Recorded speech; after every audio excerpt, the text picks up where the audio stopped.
নমস্কার। প্রথমেই মঞ্চে উপস্থিত সকল ধর্মগুরু সহ সমাজের গুণীজনেরা যারা উপস্থিত আছেন, আমি সকলকে আমার শ্রদ্ধা, কৃতজ্ঞতা এবং প্রণাম নিবেদন করছি।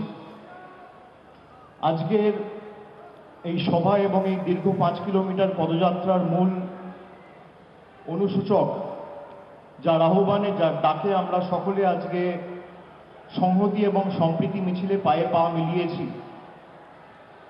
আমাদের দলের সর্বভারতীয় সভানেত্রী এবং বাংলার মুখ্যমন্ত্রী মমতা বন্দ্যোপাধ্যায় সহ সর্বস্তরের নির্বাচিত জনপ্রতিনিধি সহ বিশিষ্ট ব্যক্তিবর্গ যারা আছেন, সংবাদ মাধ্যমের বন্ধুরা, প্রশাসনের আধিকারিক সহ আমি সকলকে ধন্যবাদ জানাচ্ছি, কৃতজ্ঞতা জানাচ্ছি, অভিনন্দন জানাচ্ছি।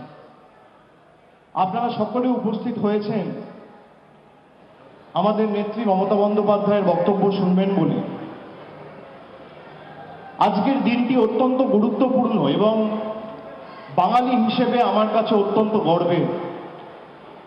এই কারণে, তার কারণ একটি ধর্মীয় অনুষ্ঠানকে কেন্দ্র করে ভারতবর্ষের বিভিন্ন প্রান্তে যখন অস্ত্রের ঝঞ্ঝনানি, চোখরাঙানি চলছে, আমার শহর, আমার রাজ্যে ধর্ম, দলমত, বর্গ, বর্ণ নির্বিশেষে লক্ষাধিক মানুষ পায়ে পা মিলিয়ে বাংলার একতা, বাংলার সম্প্রীতি, সংহতি রক্ষা করেছে। এই কারণেই হয়তো মহামতি গোখলে বলতেন, what Bengal things today, India things tomorrow. বাংলার কৃষ্টি, সংস্কৃতি, বাংলার ঐতিহ্য বারে বারে আমাদের এটাই শিখিয়েছে, যেটা আমাদের মুখ্যমন্ত্রী বলেছেন, যে ধর্ম যার যার, উৎসব সবার।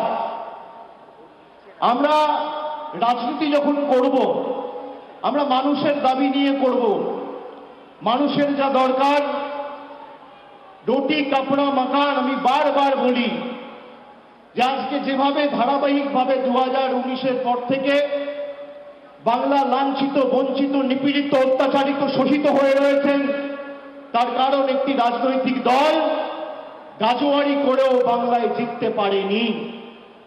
তার কারণে বাংলার 100 দিনের টাকা বন্ধ, রাস্তার টাকা বন্ধ, আবাসের টাকা বন্ধ। আর গত 5 বছরে বাংলা থেকে 4,64,000 কোটি টাকা কেন্দ্রের সরকার তুলে নিয়ে গেছে। আমরা ধর্মকে কেন্দ্র করে রাজনীতি করি না। আমরা বিশ্বাস করি বৈচিত্র্যের মধ্যে একতার মন্ত্রে। আমরা বিশ্বাস করি নানা ভাষা, নানা মত, নানা পরিধান, বিবিধের মাঝে দেখো মিলন মহান। এটাই আমাদের মহান ভারতবর্ষ। আর স্বামী বিবেকানন্দ বলে গেছেন, বহু রূপে সম্মুখে তোমারে ছাড়ি, কোথা খুঁজিছ ঈশ্বর, জীবে প্রেম করে যেই জন, সেই জন সেবিছে ঈশ্বর। জীব সেবাই শিব সেবা।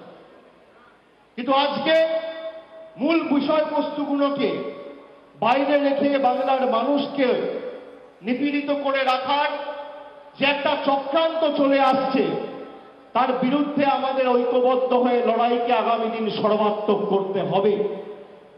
আপনি হিন্দু হতে পারেন, আপনি মুসলমান হতে পারেন, আপনি শিখ হতে পারেন, আপনি জৈন হতে পারেন, আপনি খ্রিস্টান হতে পারেন।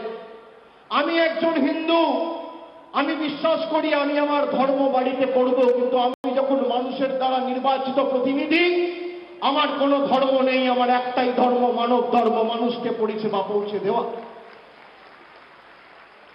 আজকে গরিব মানুষকে লাঞ্ছিত করে রেখে ধর্মীয় উস্কানি দিয়ে মানুষকে ভুল বোঝানোর একটা চক্রান্ত শুরু হয়েছে।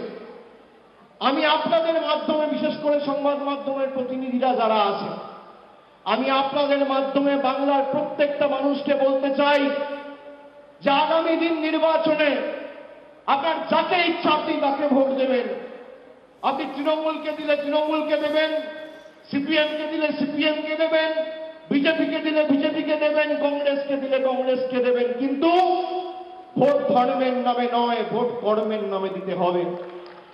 ভোট বাসস্থানের নামে দিতে হবে। ভোট 100 দিনের টাকার নামে দিতে হবে। আর গণতন্ত্রের শেষ কথা মানুষ বলে, এটা আমি বারবার বলে এসেছি, আজকেও দ্ব্যর্থহীন ভাষায় বলে যাচ্ছি। কোন দেশের কত বড় নেতা হোক, প্রধানমন্ত্রী হোক, মুখ্যমন্ত্রী মুখ্যমন্ত্রী হোক, কেন্দ্রীয় মন্ত্রী হোক, রাজ্যপাল হোক বা দেশের রাষ্ট্রপতি হোক, গণতন্ত্রে কেউ শেষ কথা বলে না, শেষ কথা মানুষ বলে। 2019-এ 2014 ভারতবর্ষের মানুষ যে কারণে ভোট দিয়েছিল আজকে সেটাই বাস্তবায়িত হয়েছে। 2024-এ আপনি যদি 100 দিনের টাকাকে সামনে রেখে, বাংলার প্রতি লাঞ্ছনাকে সামনে রেখে, আপনার বাড়িতে, আপনার পাড়ায়, আপনার গ্রামের রাস্তাকে সামনে রেখে ভোট দেন, যত বড় নেতা হোক আপনার টাকা আটকে রাখতে পারবে না। বিষয়বস্তুকে সামনে রেখে ভোট দিতে হবে, বাংলার প্রতি বঞ্চনাকে সামনে রেখে ভোট দিতে হবে। আর যারা রাজনীতিতে মানুষের কাছে মানুষের সমর্থন অর্জন করতে পারে না, তারা ধর্মের নামে ভোট চাইতে যায়। আজকে আপনি টিভিতে, সংবাদ মাধ্যমে দেখবেন আসল বিষয়বস্তু নিয়ে কোনো সংবাদ মাধ্যম খবর উপস্থাপিত করে আপনার কাছে পরিবেশন করে না। তার কারণ কেন্দ্রে যে সরকার চলছে, সংবাদ মাধ্যম কি খবর পরিবেশন করবে সেটাও তারা ঠিক করছে, কোন এজেন্সি কিভাবে কাজ করবে সেটাও তারা ঠিক করছে। বিচার ব্যবস্থা একাংশকে বলে দেওয়া হচ্ছে, প্রভাবিত করার প্রচেষ্টা চালিয়ে যাওয়া হচ্ছে। খালি একটা জায়গায় এরা কোনো রকম ভাবে কোনো প্রভাব প্রতিপত্তি খাটাতে পারেনি, সেটা হচ্ছে মানুষের হৃদয়। আপনার মস্তিষ্কে এরা প্রভাব খাটাতে পারবে না, আপনি যা দেখছেন তার উপরে প্রভাব থাকবে না। আপনার বিবেক, মনুষ্যত্ব, চেতনা এবং আপনার ভালোবাসা এরা প্রভাব খাটাতে পারবে না। তাই আমি আপনাদের সকলকে বলবো যে কানে শুনে নয়, আগামী দিন চোখে দেখে আমাদের লড়াইয়ে অংশগ্রহণ করে বাংলার সাম্প্রদায়িক সম্প্রীতি যাতে অব্যাহত, অপূর্ণ এবং ত্বরান্বিত থাকে সেটা সকলকে সুনিশ্চিত করতে হবে। আমরা যেমন দুর্গাপুজোর সময় একসাথে দলমত নির্বিশেষে, বর্গ, বর্ণ, ধর্ম নির্বিশেষে উৎসবের আনন্দ উপভোগ করি, আমরা ঈদের সময় ধর্ম নির্বিশেষে এই উৎসবের আনন্দ একসাথে ঐক্যবদ্ধ হয়ে উপভোগ করি। এটাই তো ভারতবর্ষ। আমাদের সর্ববৃহৎ উৎসব হচ্ছে দুর্গাপুজো, কালী পুজো, দীপাবলি, পবিত্র ঈদ। রমজানে যদি রাম থাকে আর দীপাবলিতে যদি আলী থাকে, তাহলে বৈচিত্র্যের মধ্যে একতার মন্ত্রকেই সামনে রেখে আমরা এই ভ্রাতৃত্বের যে উপস্থাপনা আমরা বাংলায় করে দেখিয়েছি, আগামী দিন ভারতবর্ষকে পথ দেখাবে বাংলা। কোন ধর্মের ভেদাভেদি নয়। আমি নিশ্চিতভাবে আমার ধর্ম করব, আমার ধর্মের সার্টিফিকেট বিজেপির থেকে নিতে হবে না। আমাকে হিন্দু ধর্ম কোনোদিন বিভাজনের কথা শেখায়নি, একতার কথা শিখিয়েছে।